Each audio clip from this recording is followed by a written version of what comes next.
কিশোরগঞ্জের ইটনা উপজেলার মৃঘা ইউনিয়নের লাইমপাশা গ্রামে নামাখুরা নদীর ওপর নির্মিত হচ্ছে ৪৯৪ মিটার সেতু। এই সেতুর কারণে শুধু শিল্প খাতেই নয়, সুফল পাওয়া যাবে কৃষি ও পর্যটন খাতেও। ফলে পরিবর্তিত হবে এই অঞ্চলের অর্থনৈতিক দৃশ্যপট। সেতুটি নির্মিত হলে দ্রুত সময়ের মধ্যে ইটনা হয়ে কিশোরগঞ্জ, নেত্রকোনা, ময়মনসিংহ ও হবিগঞ্জ জেলার পণ্যবাহী এবং যাত্রীবাহী যান চলাচল করতে পারবে। বর্তমানে নামাখুরা নদী পারাপার হতে হয় নৌকায়। সামান্য বৃষ্টি বা প্রাকৃতিক দুর্যোগে বন্ধ হয়ে যায় নদী পারাপার। ফলে সব ধরনের যাত্রীদের পড়তে হয় চরম ভোগান্তিতে। সেই ভোগান্তি দূর করতে পারবে এই সেতু। ব্রিজ হইলে আমরা চলাচল শান্তি হইব। সিলেট যেতে পারবো, হবিগঞ্জ যেতে পারবো, সিলেটের মানুষ ঢাকা যেতে পারবো, কিশোরগঞ্জ। এই ব্রিজ হইলে আমরা উপকার হইব, গাড়ি ঘোড়া চলাচল, আওয়া যাওয়া, জিনিসপত্র আনার সুবিধা হইব, চলতে ভালো হইব। এর বাদে আমরা সুবিধা সব সময় সুবিধা হবে।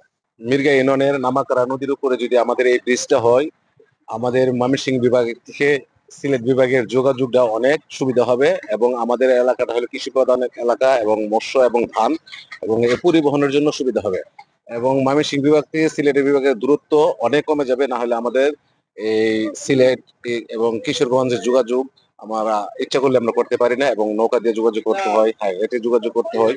এই জন্য আমাদের যোগাযোগ ব্যবস্থা বিরাট খারাপ অবস্থা। এই ব্রিজ হইলে আমাদের যোগাযোগ অনেক ভালো হবে। এখন বর্তমানে যে অবস্থা আছে, একটা রোগী যদি আমরা আজমিরগঞ্জ, হবিগঞ্জ নিয়ে যাই তাহলে 2 থেকে 3 ঘন্টা লাগে। আর যদি ব্রিজটা হয়ে যায়, যদি নিয়ে যায় তাহলে সর্বোচ্চ আমরা 20 মিনিটে আমরা যেতে পারি, থেকে 3 ঘন্টা লাগে। আর যদি ব্রিজটা হয়ে যায়, যদি নিয়ে যায় তাহলে সর্বোচ্চ আমরা 20 মিনিটে আমরা যেতে পারি। দ্রুতই হচ্ছে কাজটা, তবে আমি কর্তৃপক্ষের কাছে বিনীত নিবেদন যেন তারা কাজটা আরও দ্রুত করে। ইটনা উপজেলা প্রকৌশলী জানান, 2023 সালে সেতু নির্মাণের উদ্যোগ নেয় স্থানীয় সরকার প্রকৌশল অধিদপ্তর। সেতুটি এখন দৃশ্যমান হচ্ছে। সড়কের সঙ্গে যুক্ত করতে চলছে অ্যাপ্রোচ ওয়েভ কাজ। এই ব্রিজটি নির্মিত হওয়ার পরে একদিকে ইটনাবাসী এবং অন্যদিকে হবিগঞ্জ জেলার আজমিরগঞ্জ, পাশাপাশি জেলা সুনামগঞ্জের শালনা এবং চাইলে ইটনার লোক সহজে দ্রুত সিলেটেও এই ব্রিজ ব্যবহার করে চলে যেতে পারবে।